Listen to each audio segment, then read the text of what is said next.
Olá pessoal, bom dia, tudo bem? Eu sou a professora Nayara. Professor Jefferson. E hoje nós estamos aqui em uma das propriedades do Grupo Shimohira, com a presença do Reinilson. Muito obrigada, Reinilson, por ter dado a oportunidade para nós do Colégio Oliveira Silva estarmos aqui hoje para falar um pouquinho sobre a propriedade e sobre os tratos culturais que a propriedade tem com a cana-de-açúcar. Obrigado, eu fico agradecido. Então, pessoal, eu e o professor Jefferson estamos aqui hoje. A gente vai falar um pouco, né, professor? Desde o preparo do solo até a comercialização da cana-de-açúcar, que é feita aqui dentro do Grupo Shimohira. Reinilson? Nós vamos estar mostrando para vocês o cotidiano de uma lavoura, tá, de cana. Mostrar para vocês os implementos que são utilizados no preparo do solo, tá? Quais são os implementos que são utilizados, de que maneira que é feito, qual que é a função de cada implemento. Nós vamos mostrar um por um para vocês, né, Reinilson? Nós vamos estar mostrando o preparo de solo. Antes de fazer o preparo de solo, a gente faz a correção do solo, tá? Que é a aplicação de calcário e mais gesso. Nós vamos mostrar a esparramadora de calcário e posteriormente, após a gente jogar esse calcário, a gente vem com os implementos para incorporar esse calcário e esse gesso com o uso tanto da grade como do arado de aiveca.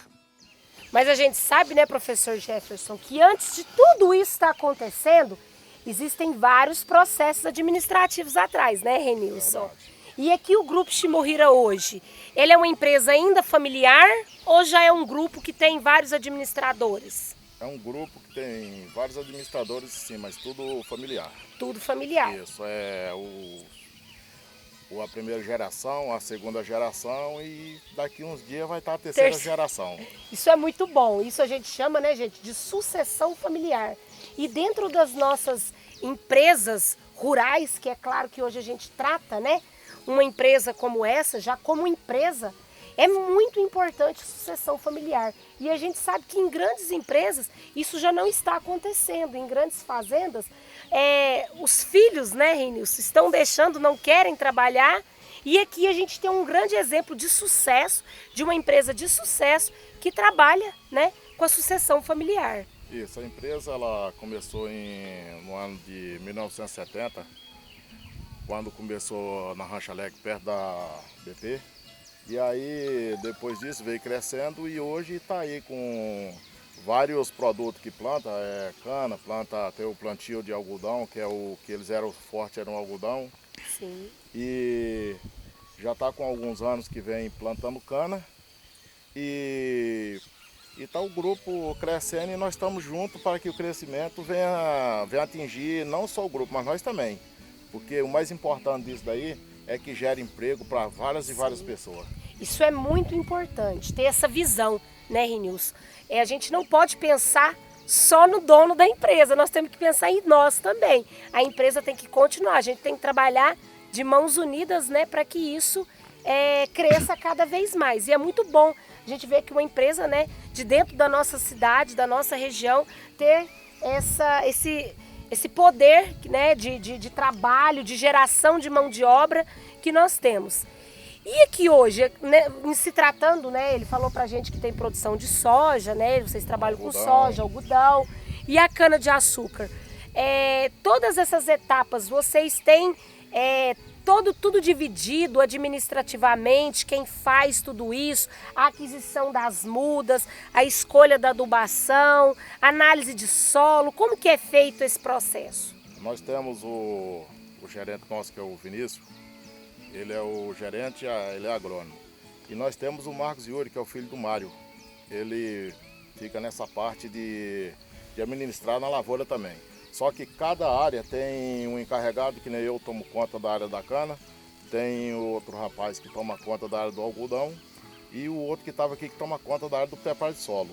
Certo. Aí nós formamos uma engrenagem que qualquer dúvida que nós tiver, qualquer indício de uma doença da cana que nós vê, que nós não identificou, nós já tiramos uma foto, já manda diretamente para o agrônomo nosso. Isso é muito importante, né? Essa troca de experiências. Isso significa que a empresa é bem administrada, bem gerida, né, professor Jefferson? O próprio proprietário do Grupo Shimohira é engenheiro agrônomo, o filho é engenheiro agrônomo. Sim. tá? Então tá tudo praticamente em casa mesmo, né? Sim, sim. Aí, Nilson, eu queria conversar um pouquinho com você a respeito de como que foi feito, como que está sendo feito o preparo de solo para... O que vocês vão plantar agora? Agora nós vamos plantar soja. Vai plantar soja para fazer uma renovação do canavial, certo? Era uma área de cana, tá? Essa cana, por que a gente faz essa renovação de canavial, de tempos em tempos? Porque a cana tem uma produtividade, certo? Vamos supor, o primeiro, segundo ano, 100, 120, vai aumentando a produtividade com o passar dos anos. À medida que essa cana começa a decair a produtividade, então aí há a necessidade de fazer um novo plantio, certo? Dependendo do manejo da empresa, essa cana pode dar 6, 7, até 8 cortes, certo? Mas com o passar dos anos, como vai havendo esse declínio de produtividade, então há necessidade de se fazer um novo plantio, certo? Aí é feito análise de solo, é onde joga para fazer a correção, joga o calcário, joga o gesso, para poder plantar uma leguminosa, tá? Uma soja, uma crotalária, para melhorar o solo, para posteriormente estar plantando a cana de novo. Então por isso que é feito esse preparo de solo, planta uma leguminosa para melhorar o solo com nitrogênio e depois, posteriormente, quando colher a soja, entra com o plantio novamente da cana, não é isso, Renilson? São técnicas de manejo, né, Isso. gente? De manejo de solo que a propriedade utiliza. Renilson, só falando um pouquinho dessa questão de preparo de solo, vocês têm algum local e nas áreas que vocês plantam que vocês têm problemas com compactação de solo? Tem? Certo. E como que vocês fazem para estar manejando isso para não causar maiores problemas? Nós passa duas, que nem teve área aqui que nós fizemos 2 gradeação com gradeadora e passamos 2 intermediárias, passamos por último o arado em veca, aí depois passamos mais uma intermediária para poder deixar o chão bem nivelado. Certo. E também vocês utilizam a técnica de curvas de níveis, né? Curvas de níveis. Por que, gente, que a gente fala tanto que o preparo de solo para a cana tem que ser feito igual o Renilson falou? Passar a grade aradora, passar subsolador, se for o caso, passar o arado de aiveca.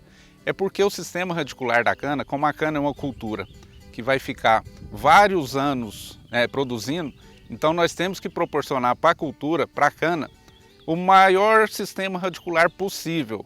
Quanto mais profundo a gente preparar esse solo, mais condições nós vamos estar dando para a cana para desenvolver raiz. Boca da planta, raiz. Nós precisamos ter muita raiz para absorver água em profundidade, nutrientes, certo? Então por isso que o preparo de solo é tão bem feito, no caso da cana, para a cultura da cana. Principalmente nos nossos solos, né, professor Jefferson? Que são solos muito ácidos. Nós temos esses tipos de solo na nossa região. Nós temos estresse hídrico, problemas com água. Falta né? de água. Falta de água. Nós passamos aí, hoje, gente, a fazenda já está começando a iniciar seus plantios, né? Que nós iniciamos o período de chuva, mas nós passamos aí. Vocês têm mais ou menos quantos dias nós ficamos sem chuva, Nilson? Tem bastante tempo, professora. Uns 120 dias? Mais ou menos isso. Mais ou menos 3, 4 meses, né? Mais ou menos 120 dias sem chuva. Então, se essa planta que vai estar aí nesse solo nós não termos proporcionado um bom preparo de solo para que haja um enraizamento bem profundo, consequentemente nós vamos ter perda de produtividade. E o que não é importante, não é interessante. Esse ano, quando nós foi iniciar o plantio da cana, teve área que não teve condições de nós fazer um plantio com 40, 45 centímetros de profundidade, devido ao solo que estava muito pedrão. Muito compactado. Muito compactado. Então, o importante é na hora que vai fazer o preparo do solo, já fazer pensando que aquele ali o produto que nós vamos plantar é para 6, 7 safras. A média de vocês são 7 safras. 7 safras. Muito bom, uma média muito boa. E durante o tempo da colheita, tem que fazer uma colheita muito bem feita para não compactar a cana, porque aí nós já está com a matéria-prima dentro da usina, mas só que o que ficou ali, o broto, os tratores vão passar em cima pisando, o caminhão vai passar em cima, a colhedora vai passar em cima. Então vai estar prejudicando, né? O que nós tinha para 7 anos vai cair para 4, 5 anos. É o que eu falei, é o manejo. O manejo que a gente faz dentro da lavoura que vai determinar a vida útil desse canavial, quantos cortes vai ser possível, né? Quanto mais cuidados a gente tiver, igual o Arnilson falou, na colheita, né, da cana, porque você planta a cana, né? É a cana planta. Depois que você corta, aí passa a ser soqueira. Aí vem a primeira soca, segunda soca. Enquanto ela estiver produzindo satisfatoriamente, vai cortando. Parou de produzir, diminuiu, renovação de canavial. Então, professor Jefferson e Renilson, vamos começar a ver então esses implementos. Os implementos são utilizados. Que nós utilizamos para o preparo do solo? Vamos lá, pessoal? Sim. Bom, pessoal, continuando falando sobre preparo de solo, nós vamos mostrar para vocês os implementos que são utilizados para fazer esse preparo. Lembrando que para destruição da soqueira, tá? Porque nós vamos fazer uma renovação, nós vamos fazer o preparo de solo para plantar novamente. Então, para fazer a destruição daquela soqueira, daquela resto de cana que vai ser destruído, foi utilizado aqui, né, Renilson, uma grade intermediária, certo? Passou uma grade intermediária, posteriormente foi feita a aplicação, professora, na área de calcário e gesso, Sim. Foi incorporado, Fazer as correções necessárias. Posteriormente, depois da aplicação desses corretivos do solo, foi utilizado 2 passagens de grade aladora, tá? Para incorporar e para terminar o preparo de solo, para revolver o solo, tá? Para deixar ele o mais uniforme possível para poder fazer o plantio, certo? E por último, quando termina de fazer esse preparo de solo, é passado uma grade niveladora, tá? Para nivelar o solo, para poder fazer o plantio, não é isso, Nilson? Isso. Como que vocês fizeram? Nós fizemos nós passamos a intermediária, aí nós passamos 2 mãos com a aradora. Certo. Aí nós viemos com o arado de Aiveca. Aí nós viemos com o arado de Aiveca e tombamos a terra. Aí nós passamos mais uma mão de intermediária para poder o chão ficar bem fofinho, nivelado. E aí já estamos na reta final esperando chover para poder nós começar um plantio de soja. Porque o plantio de soja, quanto mais rápido para nós, seria melhor, porque nós começamos o plantio de cana mais cedo. Vai tirando a soja e já vamos plantando cana. Certo. Então, igual eu falei para vocês, gente, para fazer a renovação do canavial, a gente faz esse preparo de solo que a gente está falando para vocês, tá? Essa destruição da soqueira, faz a correção necessária do solo e planta uma leguminosa. Pode ser uma soja, pode ser, muitas usinas utilizam a crotalária, né? Porque são plantas, feijão guandu, porque são plantas, essas da família da leguminosa, que fornecem, devolvem o nitrogênio que a cana precisa para o solo, tá? Porque essas plantas leguminosas, elas têm a capacidade de fixar o nitrogênio da atmosfera, levar para a raiz, formar nódulos, rizóbios e enriquecer o solo com o nitrogênio, que é o nutriente que a cana mais utiliza. Só para vocês terem uma ideia, para a produção de 1 tonelada de cana, são necessários 1 quilo de nitrogênio para cada tonelada. Então, se a gente quer uma produção de cana, uma produtividade, 150 toneladas por hectare, né, Ronilson, que é uma média boa, né? Quanto de nitrogênio que a gente precisa? 150 quilos de N. Nitrogênio, ureia está mais de R$2.000 a toneladas. A planta da soja, sozinha, sem fazer nada, ela devolve esse nitrogênio para o solo, tá? Então é a grande contribuição das leguminosas na renovação do canavial. E sem falar do nosso solo, que a gente está, né, manejando corretamente, que a gente sabe que o plantio consecutivo da mesma cultura, nós vamos causando o empobrecimento desse solo e, consequentemente, começam os problemas de erosão desses solos, né, professor? É o esgotamento porque a planta extrai, né? Ela pega os nutrientes que estão no solo. Então a gente tem que fazer ano a ano a reposição desses nutrientes para a planta, senão ela não consegue trazer para nós a produtividade que a gente quer. É isso, Nilson? Isso mesmo. Então vamos falar sobre esse arado, né? De Aiveca. É um equipamento que é de arrasto, né, professor Jefferson e Nilson? Ele tem o 3º ponto, né?